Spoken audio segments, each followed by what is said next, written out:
Tajusin vasta jälkeenpäin, että sama mies oli osunut mun kohdalla jo aiemmin samana yönä. Olin yksin hallin takana kiertävällä reitillä viemässä pulloja palautukseen ja hakemassa autolta yhtä kassia, kun tapahtuma oli vielä kesken. Sisällä oli musiikkia ja porukkaa liikaa, niin menin mieluummin sivureittiä pitkin, missä kulkee huoltoajoa ja jalankulkijatkin oikaisevat. Oli talviyö, vähän suojan puolella, ja lumi oli muuttunut harmaaksi loskaksi. Hallin seinän vieressä näki hyvin, mutta kun reitti kaartoi kohti parkkipaikan takalaitaa, kaikki oli heti paljon hämärämpää. Etupuolen tapahtuma peitti muut äänet, niin täällä takana pienetkin erottuivat selvästi. Loskan narskahdus, tölkin kolahdus roskikseen, joku kaukana käynnistyvä auto.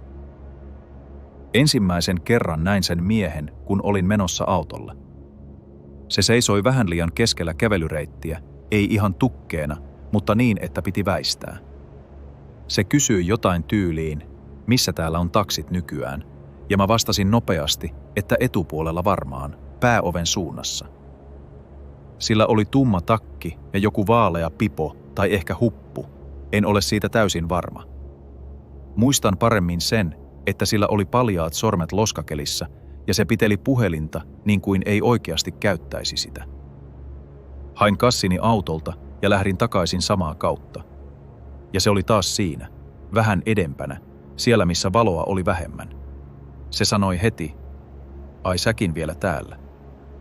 Mä sanoin vaan joo ja yritin mennä ohi. Sitten se lähti kävelemään mun tahdissa pari metriä sivussa. Ei tullut ihan viereen, mikä oli melkein pahempaa. Se kysyi, asunko lähellä. Sanoin etten. Sitten se pyysi apua, että sen auto on pimeämmällä puolella ja akku on loppu tai jotain. Sanoin, etten voi, mun kaverit odottavat. Se sanoi, ei siinä mene kuin minuutti. Kaivoin puhelimen esiin näyttääkseni, että olen menossa. Se teki heti pienen kaarroksen niin, että joutuisin menemään sen läheltä. Menin lähemmäs hallin seinää, missä oli enemmän valoa. Se tuli mukana, edelleen vähän sivussa. Se sanoi, sun ei tarvi olla noin varovainen. Mä pyydän vaan apua. Mä sanoin, että hae järjestyksen valvoja, niitä on tuossa kulman takana. Silloin sen naamassa muuttui joku pieni asia. Se vastasi, miksi sä teet tästä numeron? Ja nyökkäsi pimeämpään suuntaan. Tule nyt käymään siinä vaan, näet itse. Muistan oudon tarkasti, että loskassa oli kirkkaan vihreä kertakäyttömuki puoliksi litistyneenä. Sanoin uudestaan, etten tule, ja soitin muka puhelua. Oikeasti avasin vaan näytön ja laitoin äänen päälle. Silloin se lopetti sen avuntarvejutun kokonaan, otti pari nopeaa askelta lähemmäs ja sanoi hiljaa, tosi tasaisesti. Sä voit ihan hyvin tulla mun kanssa. Ei tässä kukaan välitä. Käännyin saman tien takaisinpäin, melkein juoksuksi, kohti valoa ja ääntä. Se huusi perään jotain tyyliin, älä viitti, tai ihan sairasta, en muista kumpi. Kuulin kuitenkin, että se lähti mun perään ainakin muutamaksi sekunniksi, koska loska läiskyi takana samaan rytmiin. En katsonut taakse ennen kuin näin 2 tupakoivaa järjestyksen valvojaa sivuovella. Menin suoraan niiden luo ja sanoin aika sekavasti, että tuolla on mies, joka seuraa. Kun käännyttiin katsomaan, se ei enää tullut valoon asti. Se oli pysähtynyt siihen rajalle, missä hallin keltainen valo loppui. Näin vaan tumman hahmon ja jonkun pienen vaalean heijastuksen käden kohdalla. Sitten se perääntyi pari askelta ja katosi siihen, missä loska oli ajettu renkailla mustiksi uriksi. Olin silloin iltavuorossa pienessä kukka- ja lahjatavaraliikkeessä bussiaseman vieressä. Sen piti olla helppo ilta. Esimies lähti viemään tilausta ja sanoi olevansa takaisin ehkä vartissa.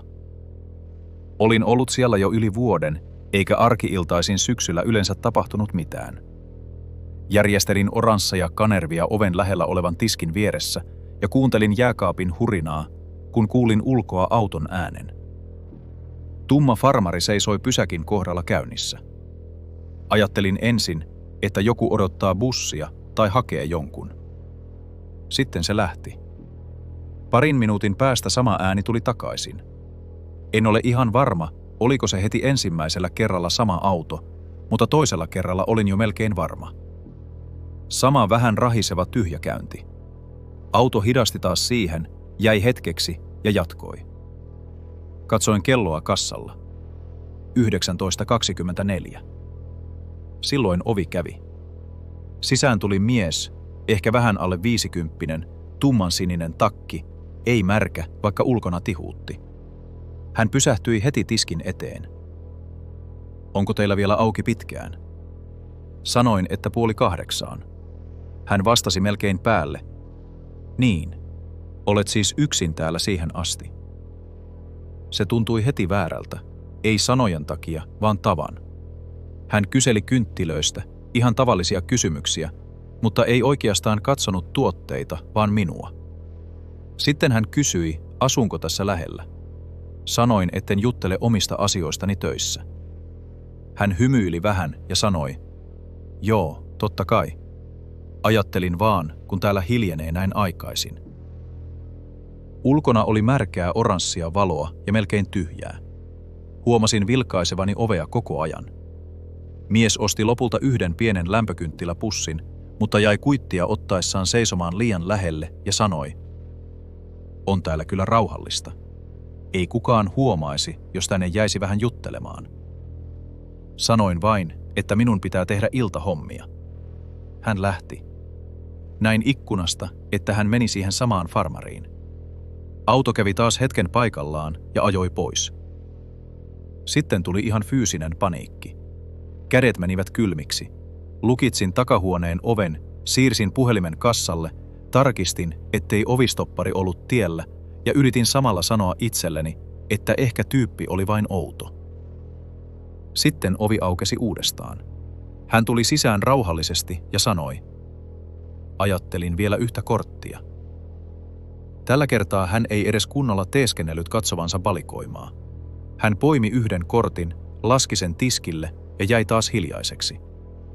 Kun kysyin, haluaako hän kirjekuoren, hän sanoi heti, jos jäisit vähän pidemmäksi aikaa, niin ehtisin miettiä. Sanoin, että liike menee pian kiinni. Hän nojosi sormenpäillään tiskiin. Ei sulla mikään kiire näitä olevan. Sanoin suoremmin, että esimies tulee ihan kohta. Hän vain käänsi päätä vähän ja sanoi, ai jaa. Se oli jotenkin kaikkein pahin, ihan tasainen, kuin hän ei uskonut minua yhtään. Otin puhelimen käteen ja aloin puhua ääneen niin kuin joku olisi jo linjalla. Joo, mä lopettelen nyt. Ootko jo pihassa? Joo, mä tulen heti kun tämä asiakas lähtee. Minulla ei ollut ketään tulossa. Mies katsoi minua pari sekuntia, otti kortin ja laski sen takaisin telineeseen. Sitten hän käveli ulos. Auto oli taas siinä melkein heti, käynnissä pysäkin kohdalla. Se seisoi ehkä 10 sekuntia ja lähti pois. Esimies tuli takaisin varmaan 5 minuuttia myöhemmin.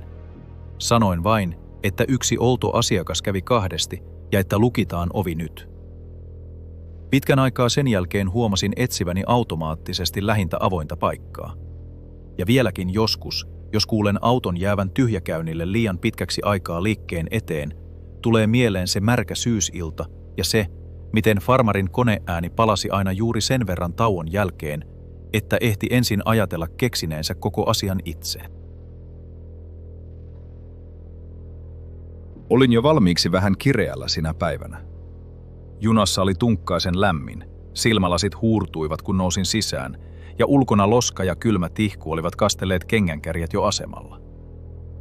Olin menossa töistä kotiin keskellä päivää, tavallisessa lähijunassa, ja menin vaunun päähän oven viereen, koska jäisin seuraavalla asemalla pois, enkä jaksanut pujotella ihmisten ohi viime hetkellä. Siellä oli minun lisäkseni lastenvaunujen kanssa oleva nainen vähän kauempana ja yksi mies, jota en ensin noteerannut. Tavallinen, ehkä 50 paikkeilla, tumma toppatakki, märät kengät, muovikassi. Muistan hanskat, ohuet neulehanskat, sormenpäistä märkinä tummuneet. Ensimmäinen outo tunne tuli ennen kuin mitään tapahtui. Mies seisoi jotenkin valmiiksi minuun päin kääntyneenä, eikä menosuuntaan. Ajattelin, että ylireagoin, koska olin väsynyt. Katsoin puhelinta. Sitten se kysyi, meneekö juna varmasti keskustaan asti, kun kuulutuksesta ei saanut selvää. Vastasin, että menee, mutta myöhässä kai, kun oltiin jääty asemien väliin. Se nyökkäsi, mutta jäi siihen. Sanoi, ettei kuule kuulutuksia kunnolla ja voisinko sanoa, jos tulee laiturin vaihto tai jotain poikkeavaa. Sanoin, että minäkään tiedä sen enempää, katson vain sovelluksesta.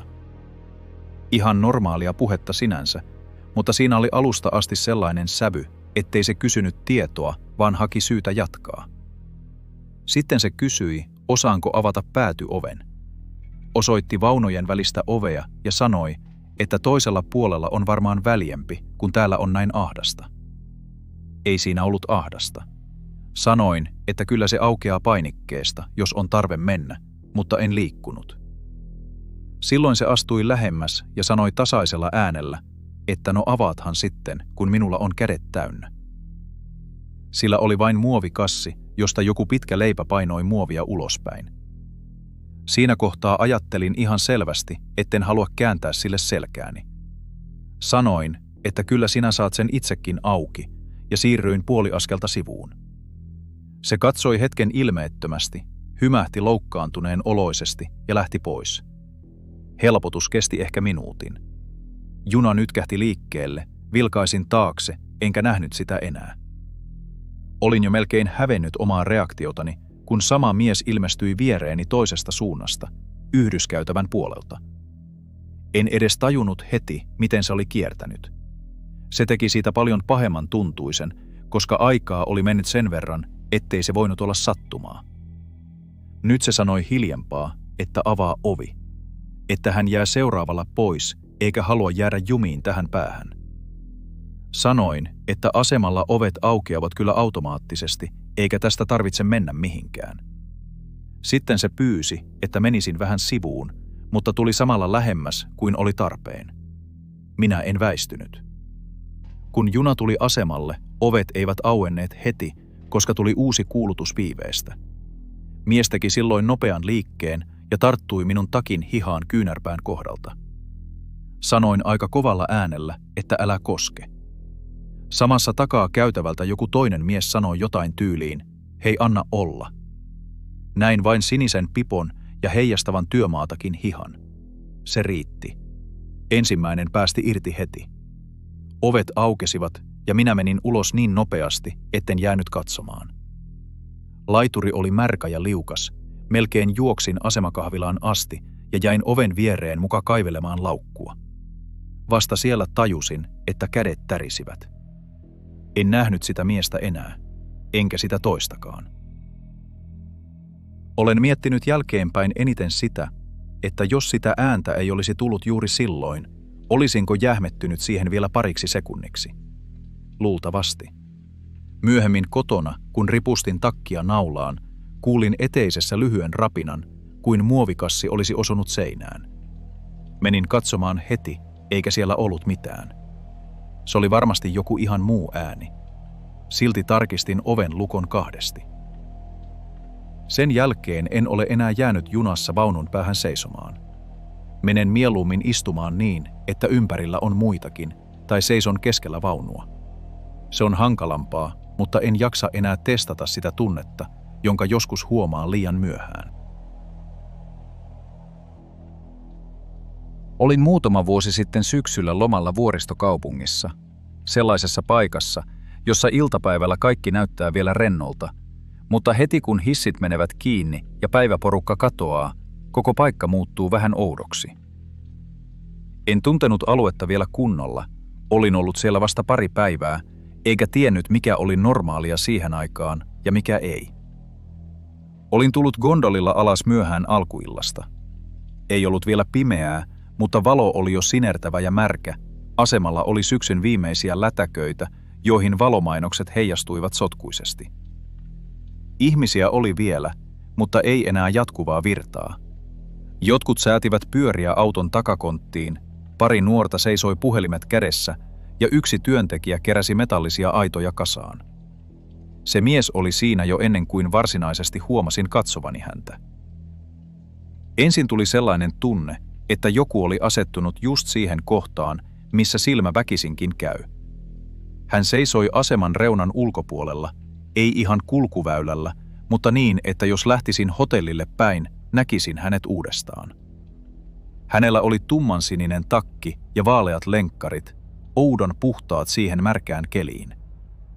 Kun menin ohi, hän sanoi englanniksi jotain tyyliin, anteeksi, ja viittasi puhelimeensa. Kysyi, tiesinkö mistä saisi taksin, tai voisinko katsoa karttaa. Sanoin, etten oikein tunne paikkaa vielä itsekään. Hän tuli puoli askelta lähemmäs ja ojensi puhelimen minua kohti, mutta ei niin, että olisin voinut oikeasti katsoa sitä pysähtymättä aivan hänen viereensä. Hymyilin vähän anteeksien ei onnistu tavalla ja sanoin, etten valitettavasti osaa auttaa. Sitten tuli se kohta, joka jälkikäteen tuntuu selvältä. Hän ei reagoinut niin kuin ihminen, joka ei saanut apua. Ei mitään, okei, kiitos. Hänen ilmeensä muuttui enemmän ärtyneeksi kuin pettyneeksi, ihan kuin olisin rikkonut jonkin itsestäänselvän järjestyksen. Hän sanoi, katso nyt vain hetkeksi, se on tässä. Ei kovaa, mutta sillä tavalla, että minun mukavuudellani ei enää ollut väliä. Sanoin uudestaan ei ja lähdin kävelemään. En kiirehtinyt heti, mutta aloin saman tien huomata, missä muut ihmiset olivat ja ennen kaikkea, missä heitä ei ollut. Tuo pari tuolla menee parkkipaikalle. Tuo työntekijä on menossa sisään. Tuo kahvila näyttää jo melkein kiinni olevalta. Hetken päästä kuulin askelia takana, ehkä 10 metrin päässä. Sellainen väli, ettei sitä voi sanoa vahingoksi, mutta ettei kukaan ulkopuolinen heti katsoisi sitä seuraamiseksi. Käännyin kerran kuin katsomaan opasteita. Hän pysähtyi muka katsomaan sivulle. Kun jatkoin, hän jatkoi. En lähtenyt lyhintä reittiä hotellille, vaan valitsin kadun, jossa oli enemmän ikkunoita ja valoa. Muistan urheilukaupan näyteikkunan, neonvihreän lasten kypärän ja vinossa olevan alennuslapun. Katsoin siitä heijastuksesta, että mies oli yhä takana. Ei kiirehtinyt, ei jäänyt pois. Lähellä asemaa oli vielä yksi paikka auki, enemmän baari kuin kahvila. Käännyin äkisti ja menin sisään. Kävelin tiskille asti ja sanoin ensimmäisenä jotain typerää tyyliin, että saanko teetä tai mitä tahansa lämmintä.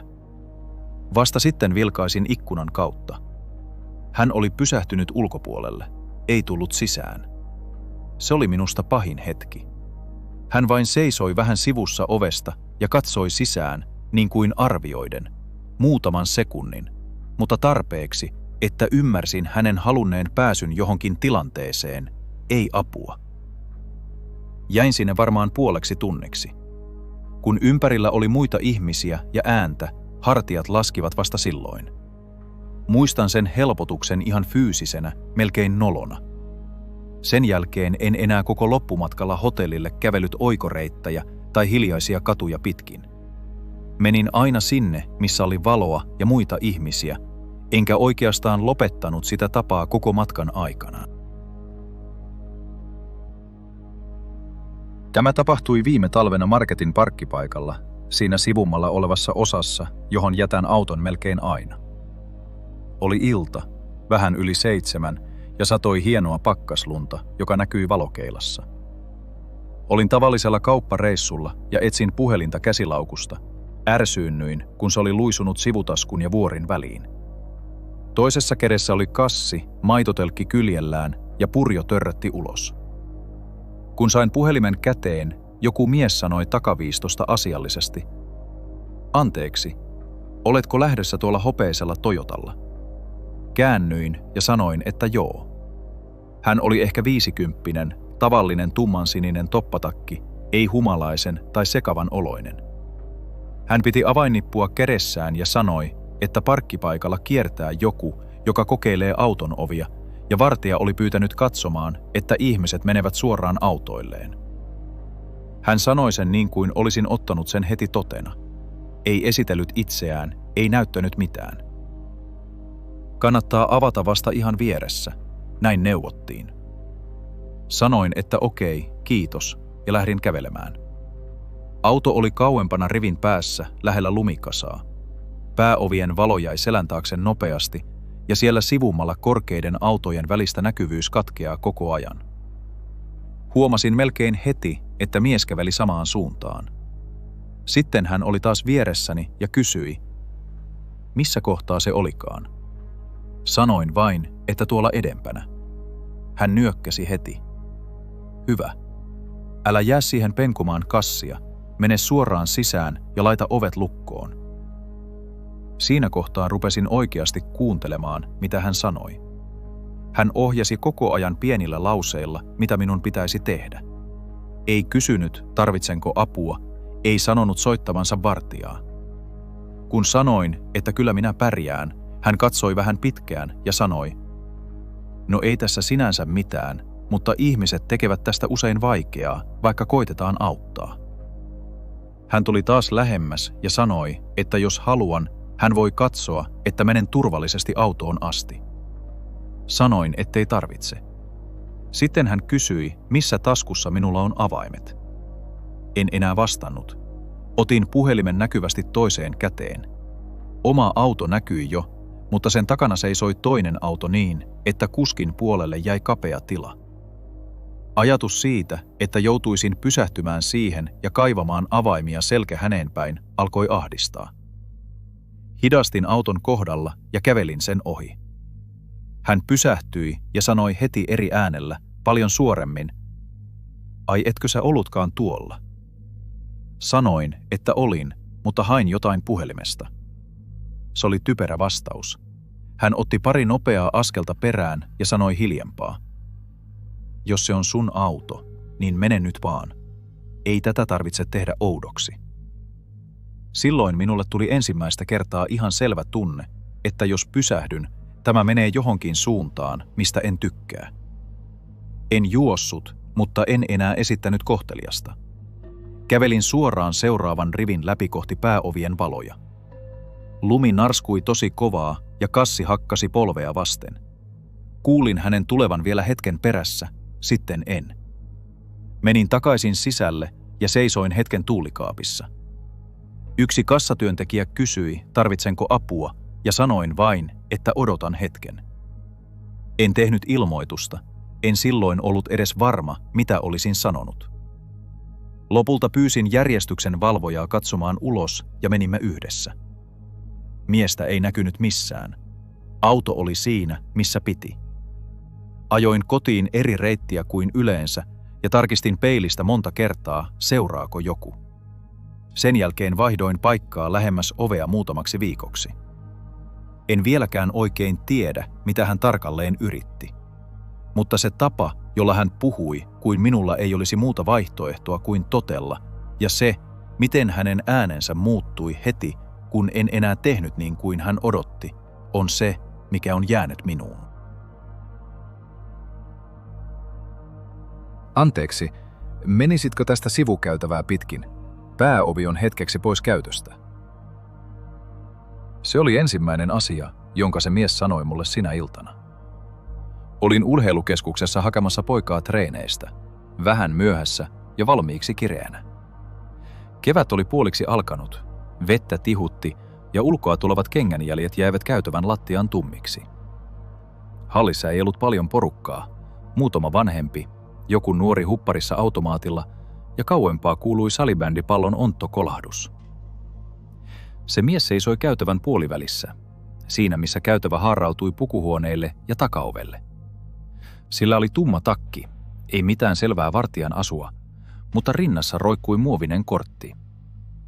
En nähnyt, mitä siinä luki. Se puhui niin kuin asia olisi jo sovittu, eikä selittänyt mitään. Sanoin, että joo, mä olen vaan hakemassa poikaa koriskerosta. Se nyökkäsi heti ja sanoi, joo tiedän, sitä kautta vaan nyt. Se tiedän jäi häiritsemään, koska ei se voinut tietää, ketä mä olin hakemassa. Lähdin silti sivukäytävää kohti. Se oli hämärämpi kuin pääkäytävä, osa valoista kai sammutettu. Vasemmalla oli varastohuoneita ja oikealla vanhat ilmoitustaulut, joissa on aina puoliksi repsottavia julisteita. Muistan turhan tarkasti yhden oranssin teipinpalan seinässä. Varmaan siksi, että katsoin kaikkea muuta kuin taakseni. 20 metrin jälkeen huomasin, että se mies oli taas edempänä. En tiedä, oliko se mennyt jotain toista kautta, mutta se seisoi nyt lähempänä pukuhuoneiden päätä. Se sanoi heti, "Joo, tästä vielä eteenpäin. Sali on tyhjenemässä." Siinä kohtaa mulle tuli ensimmäinen oikea epäily. En ollut sanonut mitään salista, eikä pojan ryhmän pitänyt vielä loppua. Kysyin, mikä sali. Se vastasi vähän ärtyneesti. "No se takasali, missä ne nuoremmat on. Ei tässä ole mitään ongelmaa. Tästä vaan." Katsoin käytävään enkä nähnyt ketään tuttua. Halli oli outo juuri siksi, että se oli melkein tyhjä, mutta ei ihan. Jossain kaukana joku nauroi kerran ja sitten taas hiljeni. Sanoin, että mä käykin tarkistamassa infosta. Silloin sen tarina muuttui. "Info on jo suljettu. Mä olen turvallisuudesta." Ei enää pääovi pois käytöstä eikä sali tyhjenemässä, vaan yhtäkkiä turvallisuudesta. Sitten tajusin kunnolla jotain, mikä sai mut kylmäksi. Se reagoi siihen, mitä mä tein. Kun hidastin, se hidasti. Kun vilkaisin taaksepäin, se siirtyi vähän käytävän reunasta keskemmälle. Ei tavallaan estänyt, mutta ohjasi. Sanoin mahdollisimman tavallisesti, että odota, mä taidan soittaa pojalle. Otin puhelimen laukusta. Mies huokaisi. "Ei sitä tarvitse nyt. Tule vaan, niin tämä menee nopeammin." Se "tämä" kuulosti väärältä. En jäänyt enää perustelemaan. Käännyin saman tien ympäri ja lähdin takaisin. En juossut, mutta kävelin nopeasti. Kuulin sen sanovan takaa jotain, ehkä hei tai rouva. En ole varma, enkä kääntynyt. Kun pääsin takaisin pääkäytävälle, sinne oli tullut pari ihmistä lisää sateesta. Menin suoraan aulaan ja kysyin tiskiltä, "Onko teillä vartijaa kierroksella?" Tiskillä ollut nainen sanoi, ettei heillä ole iltaisin omaa vartijaa, vain kameravalvonta ja tarvittaessa ulkopuolinen firma. Kuvasin miehen niin hyvin kuin osasin. Kun katsottiin käytävään päin, siellä ei enää näkynyt ketään. Odotin poikaa aulassa loppuun asti, enkä mennyt enää yksin käytävälle. Sen jälkeen olen hakenut hänet aina ulko-ovelta tai pyytänyt tulemaan itse aulaan. Ei siinä mitään yhtä selkeää tapahtunut, mutta mä olen aika varma, että jos olisin jatkanut vielä pidemmälle sinne hämärään käytävään, se mies olisi jatkanut mukana. Ja se riittää mulle. Olin silloin 16 ja kesätöissä pienessä lähikaupassa. Sellaisessa, missä on pari kassaa, postin piste ja pihassa muutama vino parkkiruutu. Iltaisin siellä hiljeni tosi nopeasti. Se oli heinäkuuta, semmoinen tyyni, lämmin ilta, että automaattiovetkin kuulostivat kovemmilta, kun muuten oli niin hiljaista. Muistan yhden illan siksi, että olin jo valmiiksi vähän epämukava. Meitä oli töissä 3, mutta toinen oli takahuoneessa purkamassa kuormaa ja vuorovastaava varastossa laskemassa palautuksia. Käytännössä minä olin ainoa, joka näkyi edessä. Parkkipaikalle näki melkein joka kohdasta, mutta siitä ei ollut mitään hyötyä. Se mies oli käynyt jo aiemmin samalla viikolla. Ei ostanut melkein mitään, kiersi hitaasti ja kysyi lopuksi, missä on energiajuomat, vaikka seisoi melkein niiden edessä. Muistan vain harmaan hupparin lämpimällä säällä ja sen, että toisen kengännauha laahasi auki. Sinä iltana se tuli uudestaan, joskus 9 jälkeen, kun piha oli melkein tyhjä. Näin sen ensin ulkona, pyörätelineen vieressä ilman pyörää. Kun yksi vanhempi nainen lähti kaupasta, se tuli sisään melkein heti sen jälkeen. Aluksi se teki samoja juttuja kuin aiemmin. Otti korin, vaikka ei laittanut siihen mitään, kiersi käytäviä, pysähtyi pakasteiden kohdalle avaamatta ovea. Se vilkuili koko ajan mun suuntaan ja käänsi katseen pois, kun katsoin takaisin. Yritin ajatella, että kuvittelen liikaa. Sitten se tuli kysymään, onko meillä tupakaton nuuska kaapissa vai pitääkö sitä pyytää erikseen. Sanoin, että voin katsoa. Se tuli vähän liian lähelle kassaa Näytin vitriinin puolelle ja sanoin, että ne on tuossa. Se ei valinnut mitään. Katsoi minua ja sitten taakse parkkipaikalle. Se kysyi, paljonko mun vuoro kestää. Sanoin vain, että sulkemiseen on vielä aikaa. Se nyökkäsi, hymyili vähän liian hitaasti ja lähti taas kiertämään. Siinä kohtaa mulle tuli oikeasti sellainen olo, että sen ajoitus liittyi siihen, milloin olin yksin näkyvillä.